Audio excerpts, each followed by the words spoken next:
परम मंगलमय परमेश्वर अखिलेश्वर सच्चिदानंद घन भगवान श्याम सुंदर श्रीहरि का वाणीमय मूर्ति श्रीमद् भागवत महापुराण प्रतिदिन पूजित हुनुभएका भगवान श्री पशुपतिनाथ एवं समस्त स्थापित देवगण नेपाली सांस्कृतिक तथा आध्यात्मिक केन्द्र एनसीएससी-द्वारा आयोजना गरिएको यो श्रीमद् भागवत महापुराण चतुर्मास कथालाई श्रवण गरिरहनुहुने परम श्रद्धेय भक्तवृन्द, हामीहरू भागवतका चतुर्थ स्कन्धका 20औं अध्यायमा रहेका छौँ र हामीले मूल पाठ पारायण भर्खरै श्रवण गर्यौं।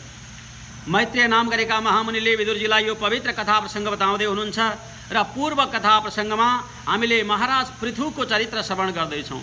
भगवानका परम भक्त हुनुभएका जो पृथु, जसले 100वटा अश्वमेध यज्ञ गर्ने सङ्कल्प लिएर प्राची सरस्वती नाम गरेको त्यो पवित्र भन्दा पवित्र तीर्थ जहाँ सरस्वती नदी पूर्व दिशातिर वहन गर्नुहुन्छ त्यस्तो तीर्थमा यज्ञ प्रारम्भ गर्नुभयो। 79 यज्ञहरू पुरा भए। 100औं यज्ञमा देवराज इन्द्रले बारम्बार अश्वलाई हरण गरिसकेपछि यज्ञ पूर्ति हुन सफल भएन, यज्ञ सम्भव भएन। आखिरीमा विजिताश्व उहाँका पुत्रले घोडालाई बार बार फर्काएर लिएर आउनुभयो, तैपनि इन्द्रले विभिन्न पाखण्ड रूप धारण गर्दै गर्दै यज्ञलाई चाहिँ अवरोध गरिराखे। यस्तो अवस्थामा स्वयं इन्द्रलाई नै समाप्ति गर्न ब्राह्मणहरूले प्रयत्न गर्दा ब्रह्माजी आएर सम्झाउन बुझाउन लाग्नुभयो र राजालाई पनि सम्झाउनु भयो। आखिरी सबैद्वारा प्रशंसित हुनुभएका महाराज पृथुले 100औं अश्वमेध 100 नम्बरको अश्वमेध यज्ञलाई पुरा नगरे पनि उहाँ चाहिँ परम मङ्गलका खानी बन्नुभएको छ भनेर यस्ता प्रकारले ब्रह्माजीले बताइसकेपछि उहाँले यज्ञ 100औं अश्वमेधलाई चाहिँ नगर्नका लागि उहाँले इच्छा प्रकट गर्नुभयो। यस्तो अवस्थामा विभिन्न प्रकारका ब्राह्मणहरूद्वारा आशीर्वाद प्राप्ति गरेर परम मङ्गल फल प्राप्ति गर्नुभयो। यस्तो रहस्य पूर्व कथा रहेको छ। मैत्रेयले विदुरजीलाई बताउनुहुन्छ, धन्य हो जब महाराज पृथुको यज्ञशालामा भगवान यज्ञेशका रूपमा, यज्ञका प्रधान देवताका रूपमा भगवान श्रीहरिलाई आह्वान गरिएको थियो भने आज धर्ममा निष्ठा राख्ने हुनुभएका, सबै प्रकारका सत्कर्मप्रति आफू प्रवृत्त हुने हुनुभएका यस्ता महाराज पृथुदेखि अति नै प्रसन्न हुनुभएका भगवान श्रीहरि अति प्रसन्न भइबक्स्यो। धन्य हो महाराज पृथुले आफ्नो कर्तव्यप्रति चाहिँ कति पनि विचलित नभइकन आफ्नो कर्म गर्नुभयो भने अवश्य पनि उहाँलाई मङ्गल फल प्रदान गर्नुपर्दछ भनेर भगवान श्रीहरि स्वयं यज्ञशालामा प्रकट हुनुभयो। भगवान अपि वैकुण्ठ साकं मगवता विभो यज्ञैर यज्ञपतिस्तुष्टो यज्ञभोक्तम भाषत।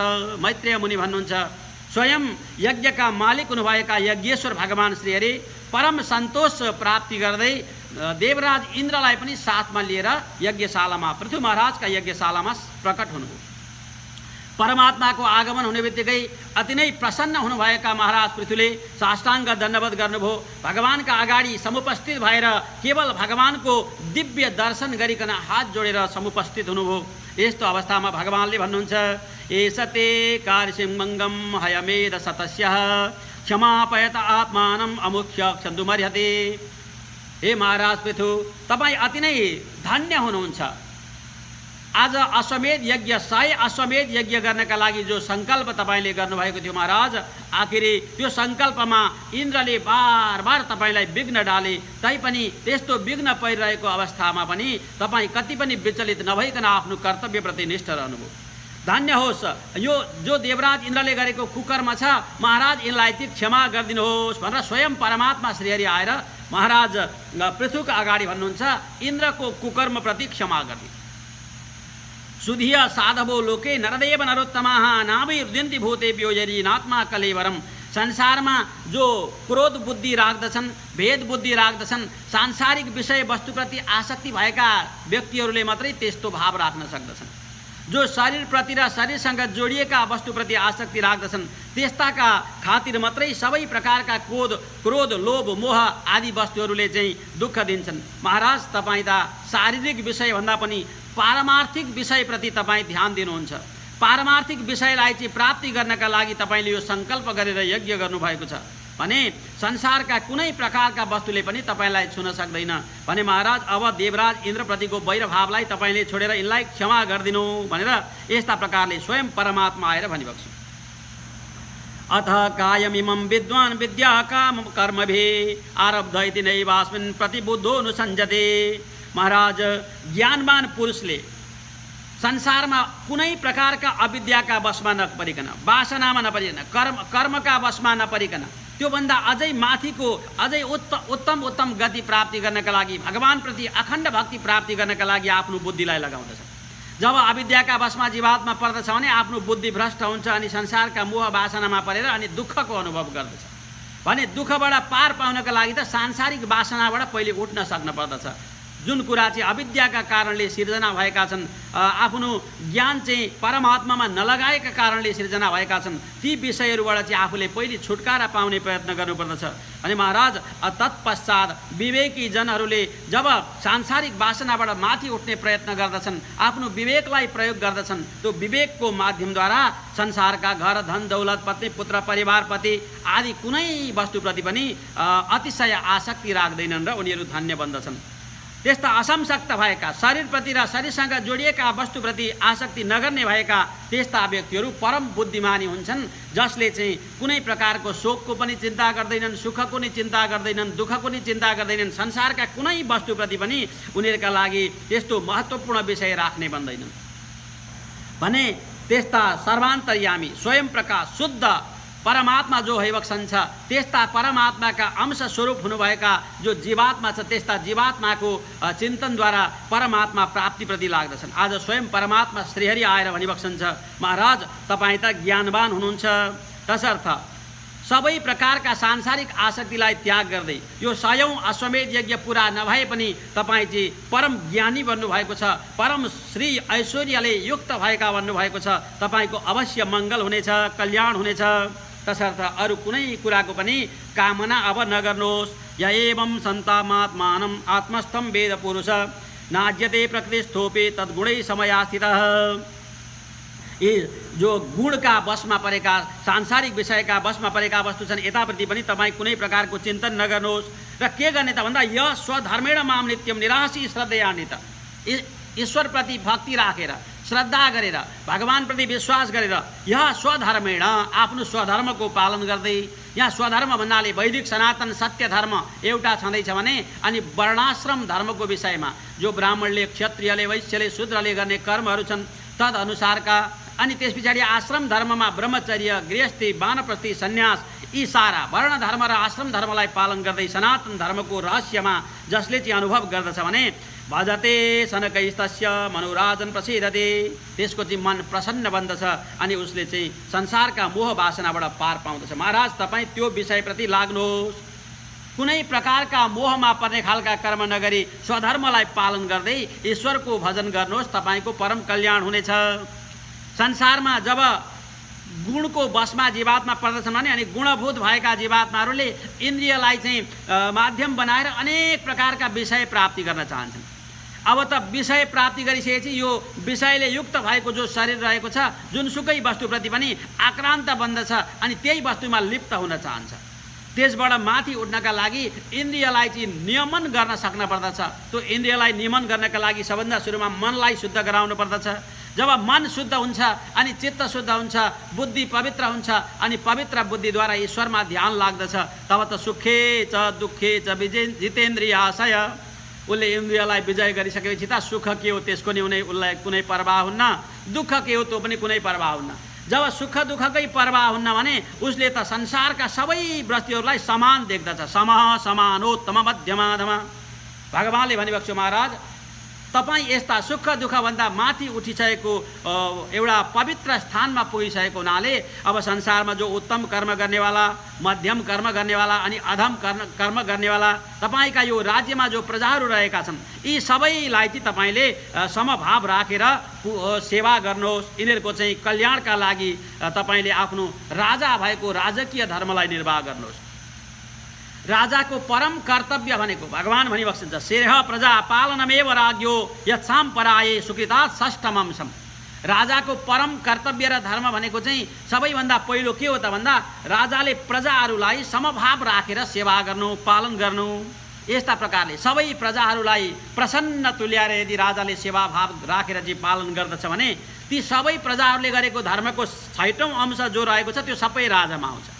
तब त स्वयं राजा पुण्यवान बन्दछन्, परम धार्मिक बन्दछन् र मोक्षका अधिकारी बन्दछन्। यदि राजा भएर राजधर्मलाई चाहिँ भुलेर आफ्नो मात्रै हित र गुण चाहन्छन् र अनि प्रजालाई दुखी तुल्याउँछन् भने राजाको ऐश्वर्य बिस्तारै बिस्तारै क्षीण हुँदै जान्छ र अनि उनीहरू चाहिँ नारकीय गति भोग्नका लागि तत्पर हुन्छन्। तसर्थ महाराज तपाईँले प्रजाहरूलाई चाहिँ परम कल्याण हुने गरी तपाईँले पालन गर्नुहोस्, सम्मान गर्नुहोस्। म अति तपाईँदेखि प्रसन्न छु। स्वयं परमात्माले भनिबक्स्यो, वरम चमत्त कञ्चन मानवेन्द्र वृणीष्वतेऽहं गुणशील यन्त्रित।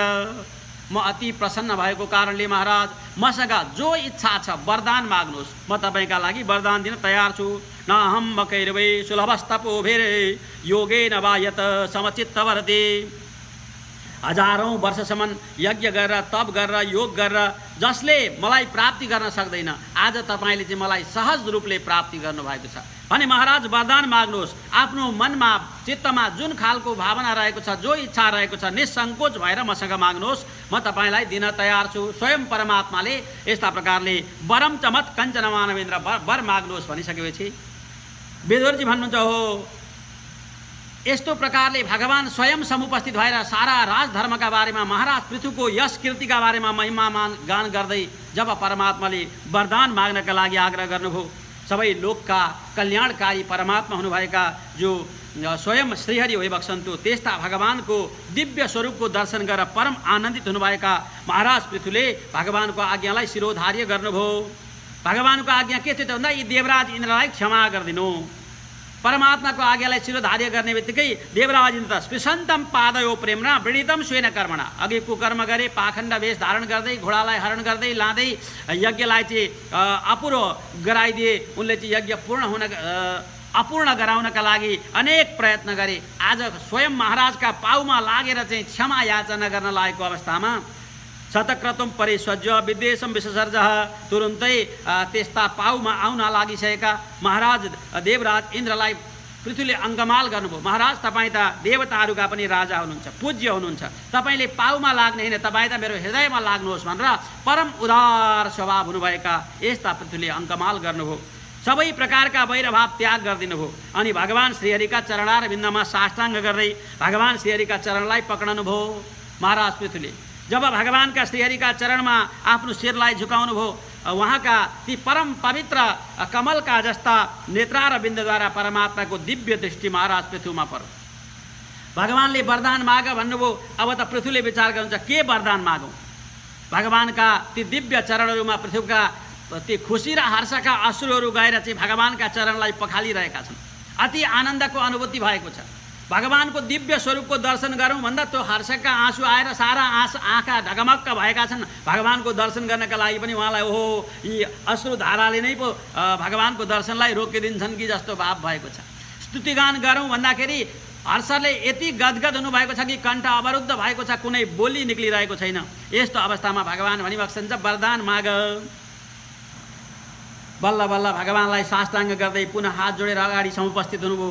तब त महाराज पृथ्वीले हात जोड्दै भन्नुभयो, वरान विभो त्वद वरदेश्वराद्बुध कथं वृणीते गुण विक्रियात्मनां ये नारकाणामपि सन्ति देनां तानि स कैवल्यपते वृणेन च। हे भगवान, हे मोक्षका अधिपति, हे परमात्मन, हे संसारका सारा देव देवताहरूलाई ब्रह्मादि देवताहरूले जो वरदान दिन्छन् त्यो वरदानलाई सफल गराउनेवाला हे भगवान, सारा देव देवताहरूको वरदानलाई पनि सफल गराइदिनेवाला हे परमात्मा। भगवान श्रीहरिले कृपा नगर्ने भने अरू देवताले दिएको वरदान पनि फलीभूत हुँदैन। भगवान हरिको कृपाद्वारा ब्राह्मणहरूले दिएको आशीर्वाद फलीभूत हुन्छ, देवताहरूले दिएको वरदान फलीभूत हुन्छ। भगवान हरिको कृपाद्वारा संसारका सबै कुराको फल प्राप्ति हुन्छ। यदि हरि कृपा भएन भने कुनै प्रकारका पूजा आराधना अनि वरदान ज्ञान बुद्धि विवेक कुनै कुराको पनि फल प्राप्ति हुन्न भने भगवान हजुर त सबै देवताहरूलाई पनि वर दिन सफल गराइबक्सन्छ, वरको चाहिँ एउटा फलीभूत गराइबक्सन्छ भने त्यस्ता परम पूज्य हजुर गुणातीत हजुर होइबक्सन्छ, जसको कृपाद्वारा नारकीय गति भोगेका जीवात्माहरू पनि त्यो नरकको पीडाबाट तुरुन्तै मुक्ति प्राप्ति गर्दछन् भने हे भगवान हजुरसँग मैले के वरदान माग्नु। अब त संसारमा हजुरकै दिव्य दर्शन भइसक्यो भने अब वरदान पो के माग्नु र प्रभु। जब परम मङ्गलका खानी परमेश्वर अखिलेश्वर स्वयं मेरा अगाडि सन्निधिमा भइबक्सन्छ भने मैले यसदेखि बाहेकको अझै उत्तम वर के माग्न सक्छु र? मेरा लागि अब माग्ने कुनै वरै छैन। न कामये नाथ तदप्यहं क्वचन न यत्र युष्मत चरणाम्बुजासव। हे भगवान्, हजुरका श्री चरणारको सेवा जो मैले गर्न पाएको छु, हजुरका चरणारविन्दको जो दर्शन मैले गर्न पाएको छु, मेरा आँखाद्वारा आएका अश्रुधाराद्वारा हजुरका श्री चरणलाई मैले पखाल्न पाएको छु भने मेरा लागि अब कुन कुरा पो वरदानका लागि योग्य होला र भगवान्? म कुनै वरदान चाहन्न। किनभने जुन परमात्माका श्री चरणारविन्दको भक्ति प्राप्ति गर्न जन्म जन्मान्तरसम्म ऋषि महर्षिहरूले आफ्नो शरीरलाई सुकाएर योग ध्यान तपस्या समाधिद्वारा ईश्वरको उपासना गर्दछन्, त्यस्ता परमात्मा परब्रह्म स्वयं मेरा साथमा भइबक्सन्छ। भगवान्, मैले हजुरका साथमा के वरदान मागौँ र? म त हजुरका गुणगान गर्ने सामर्थ्य शक्ति प्राप्ति होस् यो मात्रै चाहन्छु। किनकि सारा तपस्वी ज्ञानी ध्यानीहरूले पनि हजुरकै गुणगानका लागि आफ्नो जीवनलाई समर्पित गरेका हुन्छन्। महत्तमान्तर हृदयान मुखच्युतो विदत्स्व कर्णायुत मे समे वरः। यदि हजुर साँच्चै प्रसन्न भइबक्सन्छ भने र यदि मलाई दिनै चाहिबक्सन्छ भने भगवान्, मलाई यस्तो वरदान दिबक्सियोस् कि विदत्स्व कर्णायुत मे समे वरः, मेरा चाहिँ 10,000 वटा कान बनुन् भन्नुहुन्छ। भगवान् श्रीहरिसँग उहाँले वरदान माग्नुभयो 10,000 वटा कान प्राप्ति हुन्। भगवान्, मैले 10,000 कान मलाई चाहिँ हजुरले कृपा गरिबक्सियोस्।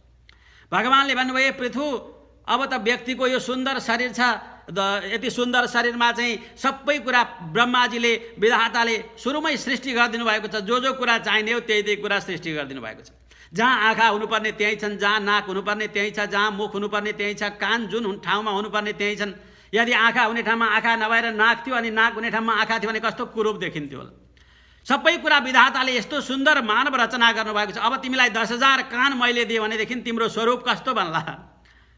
2टा कान पो चस्मा अड्याउन पनि बडा आनन्द भएको छ त। यदि 2टा कानका साथमा शरीरभरि कानै कान भयो भने अब त मान्छेको स्वरूप कस्तो हुन्छ? कान मान्छे भन्नुपर्ने हुन्छ भने भगवान्ले यस्तो धेरै 10,000 कान तिमी किन चाहन्छौ भन्दाखेरि, हे भगवान्, यी सबै कानहरूले म हजुरका गुणगान कथा सुन्न चाहन्छु। सहोत्तम श्लोक महन् मुखच्युतो भवत्पदाम्बोज सुधा कणानिलः स्मृतिं पुनः स्मृत तत्त्ववर्त्मनां कुयोगिनां नो वितरत्यलम्बरे।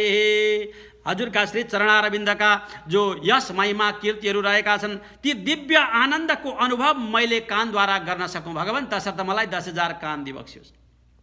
अब त परमात्माले 10,000 वटै कान शरीरमा टाँसिदिने त होइन।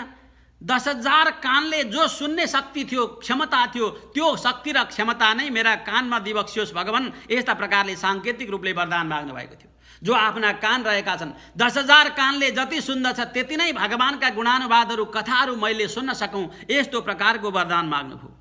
तब त भगवानका अगाडि प्रार्थना गर्दै भन्नुहुन्छ, हे भगवान्, यशः शिवम सुश्रव आर्य सङ्गमे, हजुरका यशहरू महिमाहरू सत्सङ्गतहरू कीर्तिलाई बढाउने खालका, सुयश फैलाउने खालका, जन्म जन्मान्तरका सबै प्रकारका जो पापहरू रहेका छन्, कस्मलहरू रहेका छन्, ती सबैलाई समाप्ति गराउने रहेका छन् भने त्यस्ता हजुरका यश गुणानुवादहरू मैले सदा सर्वदा यी आफ्ना कानद्वारा सुन्न पाऊँ, सुन्न सकौँ भगवान्। अनि हजुरका श्री चरणारविन्दको म सेवक बन्न सकौँ, हजुरलाई पति मानेर मैले चाहिँ सदा सर्वदा मालिक मानेर सेवा गर्न सकौँ, ताकि श्री यत पवब्रे गुण संग्रहे छया, जस्ता प्रकारले स्वयं लक्ष्मीजीले पनि आफ्नो यश महिमा संसारमा बढाउनका लागि, पुरुषार्थ बढाउनका लागि सदा हजुरका चरणको सेवा गर्नुहुन्छ, मैले त्यस्तो गर्न सकौँ। अनि स्वयं माता लक्ष्मी पनि हजुरका चरणारविन्दको सेविका अनि म पनि हजुरका चरणारविन्दको सेवक। एउटै पतिका, एउटै मालिकका 2 जना सेवक भएपछि कसले राम्ररी सेवा गर्ने भनेर अनि हामी एक अर्कामा झगडा पर्ला। हे भगवान्, आप्या भयो रे कपतिस्पृधो कलिर नस्यात्कृत त्वद चरणैकतानयो। हजुरका यी सुन्दर चरणारविन्दको सेवा गर्नका लागि माता लक्ष्मीले र मैले होडबाजी गरौँला अनि त्यहाँबाट हामी 2 मा झगडा पर्ला। भगवान्, माता लक्ष्मीले भन्नुहोला मेरो पतिको सेवा मैले गर्ने अधिकार प्राप्ति गर्नुपर्दछ अनि मैले भन्नुहोला मेरा भगवान् मेरा इष्ट होइबक्सन्छ, मेरा पूज्य होइबक्सन्छ, मेरा मालिक होइबक्सन्छ, मैले हजुरका चरणको सेवा गर्ने अधिकार प्राप्ति गर्नुपर्दछ। यस्ता प्रकारले जब माता लक्ष्मी र मका बीचमा, हामी 2 का बीचमा हजुरका चरणको सेवा गर्ने विषयलाई लिएर जब झगडा सुरु हुन्छ भगवान्, करोसि फल्ग्यप्युरुदीन वत्सल स्वयं धिष्णे विरतस्य किं त्वया। मलाई विश्वास छ हे परमात्मा, हजुर त दिन वत्सल भइबक्सन्छ, भक्तको इच्छालाई परिपूर्ण गराउनेवाला भइबक्सन्छ। यी हामी दुईको झगडामा पनि हजुरले लक्ष्मीलाई त्याग गरेर मेरो साथ दिबक्सेला प्रभु भन्नेमा म विश्वास गर्दछु। पक्कै पनि परमात्मन हजुरले बरु लक्ष्मीलाई छोडिदिबक्सन्छ, तर म भक्तलाई हजुरले साथ दिबक्सन्छ। यस्तो म हजुरको सेवक बन्न सकौँ, दास बन्न सकौँ, हजुरका चरणारविन्दको नित्य कैङ्कर्य गर्न सकौँ। हे भगवान, मलाई यस्तो कृपा गरिबक्स्योस्। जब बार बार यस्ता प्रकारले पृथुले प्रार्थना गर्नुभयो, धन्य हो आज अनेक प्रकारका मङ्गल फल प्रदान गर्नेवाला हरिका अगाडि यस्तो इच्छा अपेक्षा जो गर्नुभयो। भगवानले धन्य हो, तिम्रा सबै इच्छाहरू परिपूर्ण हुनेछन्। तत्त्वं कुरु मयादिष्टम अप्रमत्त प्रजापतेः महादेश करो लोक सर्वत्र आपनोति शोभनम। मैले जो आज्ञा दिएको छु सनातन धर्ममा रहेर स्वधर्मको पालन गर्दै वर्णाश्रम धर्मलाई पालन गर्दै सारा प्रजालाई चाहिँ पालन पोषण गर, तिमीले चाहिँ सत्कार गर, यो नै राजाको धर्म हो भन्ने यो कुरालाई तिमीले पालन गर्यौ भने तिम्रो परम मङ्गल हुनेछ। तिमी मेरा परम भक्त बनेका छौ। जसले मद आदेश करो लोक सर्वत्र आपनोति शोभनम। हे महाराज पृथु, जसले मेरो वचनलाई मेरो आज्ञालाई शिरोधार्य गर्दछन् भने तिनीहरूले शोभनमा आफ्नोति सधैँभरि मङ्गल फल प्राप्ति गर्दछन्। यदि मेरो वचनलाई कसैले उल्लङ्घन गर्दछ भने त्यसले संसारमा कहिल्यै पनि सफलता प्राप्ति गर्न सक्दैन। स्वयं भगवानले यस्ता प्रकारले आशीर्वाद दिएर वरदान दिएर भगवान अन्तर्ध्यान भइबक्स्यो।